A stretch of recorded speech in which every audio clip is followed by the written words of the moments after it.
يا رب قد غفلنا وكلنا طمع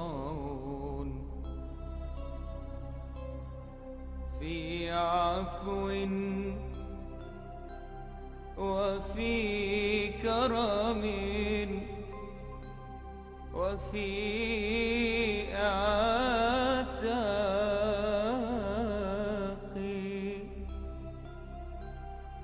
وجنة مع سيد البشر ندعو.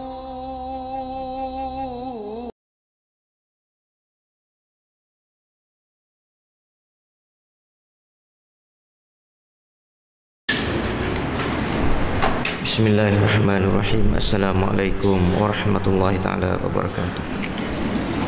271. Luqman Al-Hakim berkata kepada puteranya, "Hai anak, 3 perkara yang tidak diketahui kecuali pada 3 keadaan." Luqman Al-Hakim ni satu nama yang popular, yang ada di dalam Al-Quran pun ada disebut cerita dia.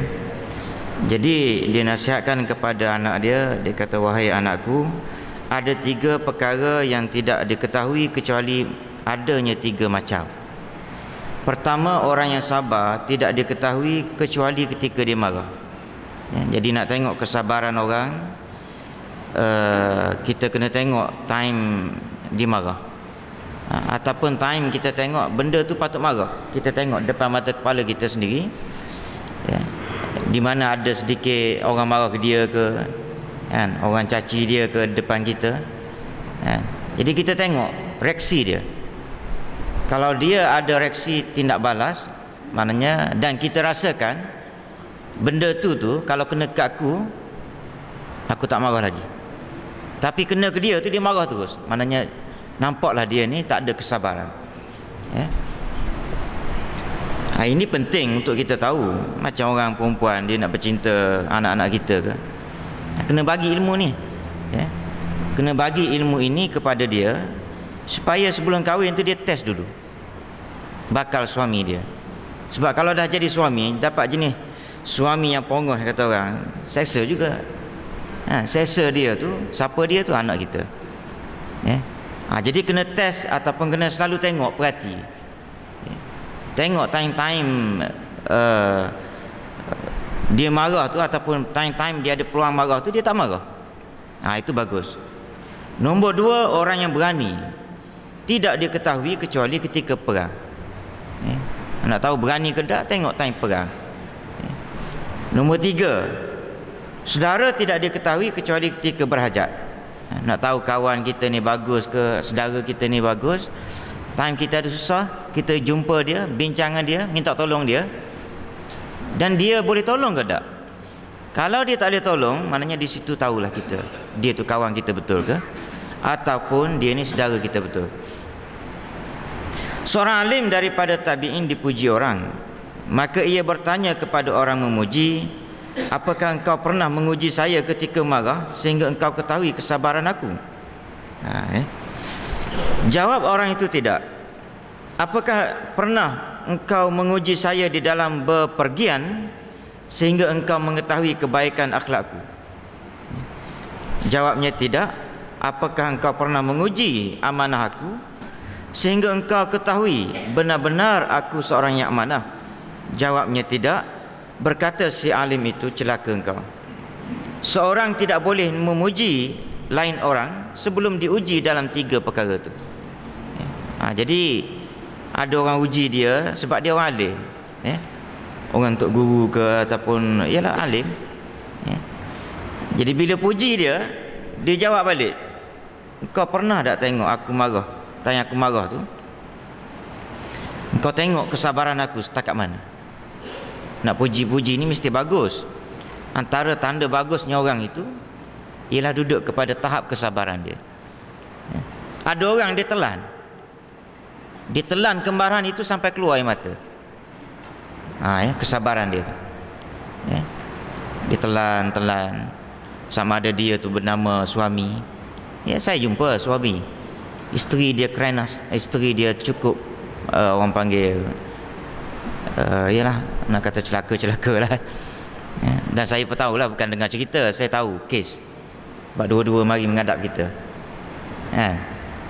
Tapi suami tu dia boleh sabar. Ha. Suami boleh bercerita kita tu dengan linangan air mata. Itu hebat lah. Dia tak payah cerita suami ni. Kalau jenis yang jenis guna kuasa, dia tak payah cerita panjang, lempang je. Ya tak? Itu suami yang tak ada kesabaran. Tetapi suami yang ada kesabaran tu, dia bercerita kita tu pun keluar air mata dia. Hebat lah. Itu maknanya kena uji. Ya. Kemudian, pernah ke tidak engkau uji aku ni bagus ke tak? Ya. Sebab engkau tengok sekali-sekala aku ni ialah nampak gaya alim, ialah engkau duduk sekali-sekala, tak boleh. Nak tengok perangai baik orang tu, kena berpergian, kena bersafir. Ya. Itu dalam agama kita ada sebut. Nak tahu dia ni bagus ke tidak, tengok dalam musafir. Ya. Yang tentunya macam kita dah tengoklah kawan-kawan kita kadang-kadang pergi satu tempat kongsi kereta, naik 3-4 orang dah. Kereta kita, tengoklah bagus ke tak dia masa tu. Kereta kita dah ni, bila berhenti isi minyak, ada tak isi minyak, tolong bagi duit. Kita boleh test lah kat situ tu. Kan? Yang kedua, berhenti pula makan. Nak tengok perangai dia kedekut ke pemurah. Kita ni tunggu bila lah dia nak bayar tak? Tak bayar-bayar, kita juga. Tu tahulah tu perangai dia. Hotline lain tu ada lagi. Masa berjalan, berpergian, kita tahulah perangai orang tu macam mana.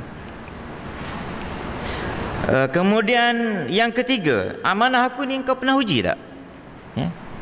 Ada ke tidak engkau pernah bagi satu benda, pegang duit ke? Test. Tolong pegang duit saya ni sekejap. Kan? Seminggu berapa? Ada 5,000, saya tak sempat nak pergi bank. Ada cash money 5,000, ada kebetulan ada orang bagi. Ialah maknanya jual tu, maknanya ada 5,000. Tolong pegang, saya nak pergi jauh ni. 5,000. Lebih kurang seminggu lah saya balik, saya nak balik lah. Sebab ini cuti 3 hari, pergi kat bank pun tak boleh nak masuk, dah jam. Baik. Balik seminggu, minta balik. Minta maaf lah tu haji, saya pakai 500. Kita pun boleh terima pakai. Pakai kenapa? Dia pun ceritalah. Benda yang dia cerita, dia pakai tu, dia gunakan duit tu tak pernah sabar. Kalau dia cerita anak saya kebetulan dia nak pergi ni belajar, dia balik baru ni cuti 4 hari raya Cina ni. Jadi dia ceritalah ada benda nak beli, jadi saya kebetulan dah Tuan Haji bagi pinjam bagi amanah ni, saya pakai dulu 500. Jadi okey lah. Tapi kalau benda lain dia kokak nak jawab pun tak boleh dah, itu tak amanah. 3 jenis daripada akhlak ahli syurga dan tidak dapat diamalkan kecuali atas orang yang berbudi baik. Perangai ahli syurga, yang mana perangai ini hanya orang baik-baik saja yang boleh pakai, yang boleh amalkan. Nombor 1, memaafkan orang yang zalim kepadamu. Orang buat jahat kita, kita boleh maafkan. Kalau ada perangai tu, okey. Kadang-kadang, yalah, saya ingat mungkin tuan-tuan pun pernah kena. Kadang-kadang orang buat jahat kita ni, kita rasa hak dia buat jahat tu tak patut langsung, tak ada kena-mengena. Kan? Tak ada kena-mengena. Adalah satu ketika saya contoh, tolong kira satu orang kahwin. Setujulah dia sebab nak kahwin dengan satu orang budak baik, lelaki, anak dara. Sampai dia kata tak kisahlah, budak tu tengah belajar.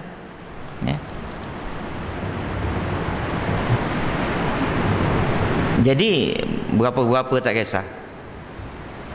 Saya pun mikir budak ni tengah belajar, time nak menentukan berapa nak bagi tu. Masa tu lah, lama dah cerita ni. Saya ingat dah dekat 20 tahun ke apa dia, 15 tahun gitu lah. Kita pun cerita lah, bincang-bincang gini lah, maknanya budak ni tengah belajar, kita nak bagi 1,000 kan, orang tengah, oh dia pun tak ada apa, tapi lepas tu tuan-tuan masa muka pula kita, ya, kita pun tak tahu pada pasal apa masa muka, rupa-rupanya kes 1,000 kan. Kalau tak setuju beritahu, tangguh je, bukan payah kan. Dah budak tengah belajar, budak ni pun cakap kalau 1,000 okey, masa tu okey lagi lah kampung. Budak tu pun budak perempuan, bukannya mengaji tinggi. Kalau tak okey, nak 2 ke? Okey, nak 2, kita tanya belah lelaki, boleh ke tak? Dia kata tak boleh lagi, tangguh. Tapi dah dia kata senyap dan dia pun macam setuju, jalan. Tapi lepas jalan tuan-tuan, tak tegur saya tu, saya ingat dekat setahun tu. Tapi saya buat bodoh, jumpa dia bagi salam. Jumpa dia nak bersalam pun dia tak nak. Tu dia, nak bersalam. Nak cerita depan orang, saya pernah bersalam dengan dia depan orang, dia tak nak bersalam. Macam mana agak-agak. Tapi saya jumpa dia, saya bagi salam.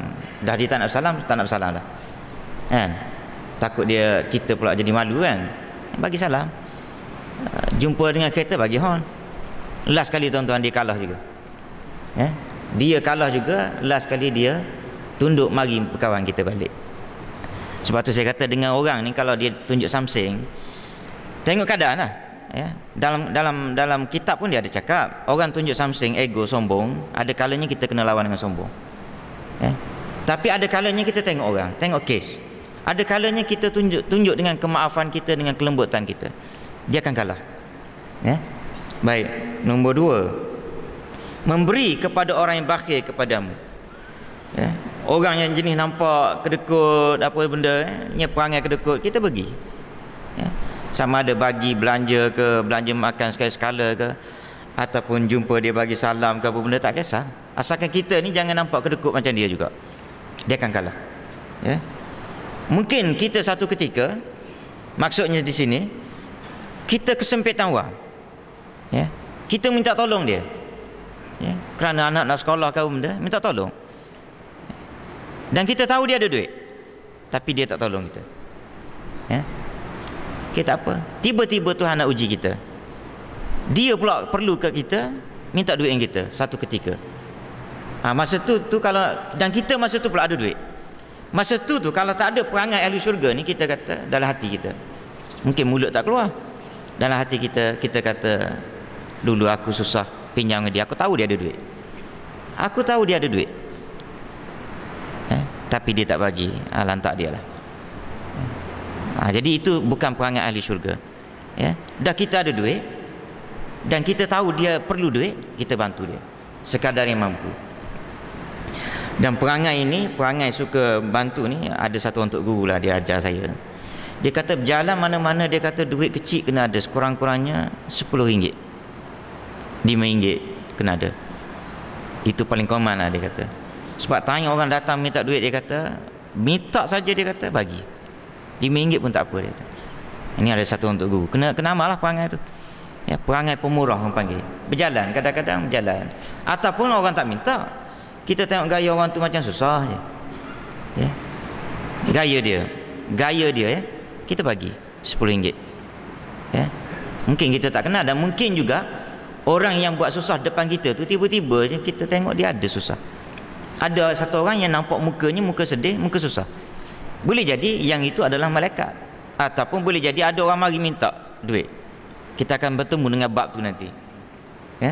Fala taqta'u mas'alatahum, jangan kamu hampakan permintaan dia. Pasal apa? Dalam hadis tu dia sebut, boleh jadi hak mari itu ialah malaikat, hak minta derma ke apa benda. Nombor 3, membantu orang yang bersalah kepadamu, orang yang pernah buat salah kepada kita tu, kita bantu.